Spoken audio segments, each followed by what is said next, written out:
Crazy journey. How Wales went from worse than Haiti to World Cup heroes. Ben Fisher. 11 years ago, Gareth Bale, Aaron Ramsey and Wayne Hennessy walked off the pitch at Cardiff City Stadium after a 2-1 friendly defeat by Australia in front of a crowd of 6,373, some of whom resorted to sarcastic cheers. On the face of it, it was hardly the worst result, but it was a 7th defeat in 8 and, more pertinently, it plunged the team to a record low of 117th in the FIFA rankings, sandwiched between Haiti and Grenada. If it was an unedifying sight for supporters to see Wales slip below Guatemala, the Faroe Islands and Mozambique, it should make qualifying for a first World Cup for 64 years all the more satisfying, if not surreal.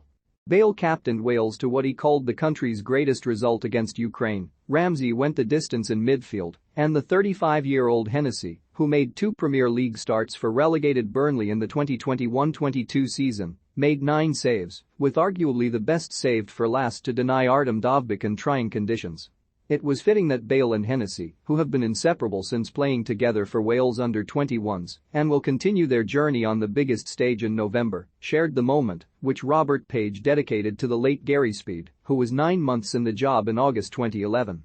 Those senior Wales players, as well as Joe Allen and Chris Gunter, the first Welshmen to win a century of caps, have, to use Bale's words, found the final piece of the jigsaw. Page said Wales were reaping the rewards of the professionalism and identity instilled by Speed, who had targeted reaching the 2014 World Cup after taking over from John Toshak. Gary's words and his plan was all based around getting to a World Cup, says the former Wales midfielder Owain Tudor-Jones, an unused substitute that day against Australia. He had so many goals he wanted to achieve, short-term and long-term. It has taken a little bit longer than planned, but it is almost as if that waiting has made it feel so much better. It is a beautiful thing that there are still players involved in the squad that would have been in those meetings with Tosh originally, and certainly with Gary. Those players have been carrying him in their hearts since he passed away. It was no surprise that Hennessy and Bale, golf partners for 4 balls, roommates and chief pranksters, pitched up together long after the final whistle to put into words the scale of their achievement, with Bale particularly effusive in his praise for Hennessy, describing his display as the best I've ever seen by a goalkeeper. It's been a crazy journey from where we were to qualify for 2 European Championships and a World Cup, Bale says. It's literally what dreams are made of, especially for all of us who have been there from the start. We've paved the way for the youngsters as well, we've welcomed them in, and it's hard to describe what it means to us. We always fight for each other. Page believes football has overtaken rugby as the national sport.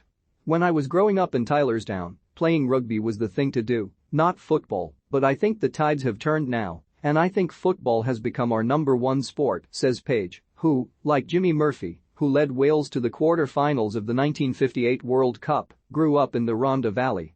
We'll always be known for rugby, of course, but this is massive, this is monumental what we have done in qualifying for a World Cup. People like Gareth Bale and Aaron Ramsey, those senior players, will go down in history.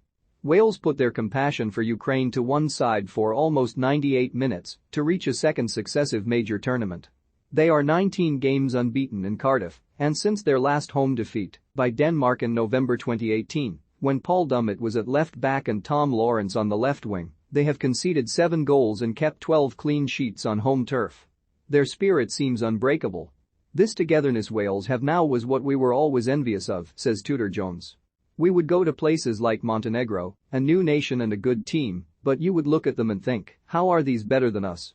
On paper, we've got better players. I think that was the goal back in the day, to get that mentality we now see. It doesn't matter what level they're playing, or if they're playing regularly, collectively we are better than people expect us to be. It has taken a little while, but this is what Tosh wanted, it's what Gary saw and thought was possible, and now we're seeing they were spot on. Neville Southall, Hennessy's goalkeeping hero growing up in Anglesey, has predicted a baby boom as a result of qualification. The giant hoardings on the exterior of the Cardiff City Stadium advertise the timeless charm of Vietnam and the sandy beaches of Malaysia, the country of the championship club's owner, Vincent Tan, but there is only one destination on the lips of those with Welsh blood. Most of the Wales squad partied into the early hours of Monday at the Elevens bar in the city centre, which is owned by Bale, who is teetotal. They sang along to Shakira's Waka Waka, the official World Cup song in 2010, reworking the chorus to "We're Going to Qatar."